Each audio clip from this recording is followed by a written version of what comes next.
अस्सलाम वालेकुम Montessori class. It's time for Urdu lesson. उंगली फेर कर हर्फ की बनावट सीखिए। पहले बच्चों हमने ह की शक्ल कल भी हमने देखी थी, आज हम उसको लिखना सीखेंगे।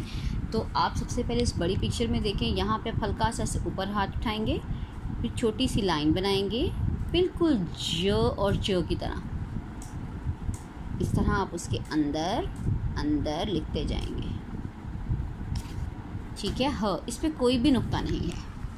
ह ये बहुत आसान है, बिल्कुल जीम और च यानी कि ज और च की तरह। तो आप इस सफ़े को खुद लिखिए। उसके बाद प्यारे बच्चों आप यहाँ पे आ जाएं। उसके बाद आता है ख। मैंने आपको ज की फैमिली से मिलवाया था, मैं फिर ज की फैमिली से मिलवाती हूँ। सबसे पहले हैं ज, फिर हैं च, फिर हैं ह के बारे में हमें पढ़ा, और अब है ख। ये चार भाई हैं, ज, च, ह और ख, ठीक है। एक के अंदर एक नुक्ता है, इसके 3 नुक्ते हैं, इसके पास कोई नुक्ता नहीं और इसके ऊपर एक नुक्ता होता है। ये आपने याद रखना बच्चों। अब हमने आज इसके आखिरी भाई से मिलना है ख से। ख से खरगोश है जी, इसके गिर्द दायरा लगा दें। ख से हवाई जहाज़ है, ख से खैमा, ख से टमाटर नहीं, ठीक है। जो चीज़ें ख से हैं आप उसके गिर्द दायरा लगा दें।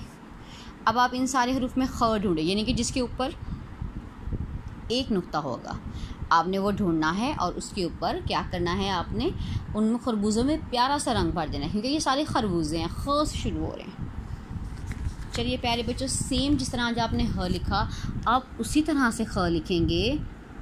ये देखें आप बिल्कुल उसी तरह से, ये एक ही फैमिली है इसलिए मैं आपको बता रही हूँ इसके बारे में। ये देखें ये उसी का भाई है, बस इसके ऊपर क्या है, इस पे आता है एक नुक्ता, लेकिन ह के ऊपर नुक्ता नहीं आएगा, ठीक है।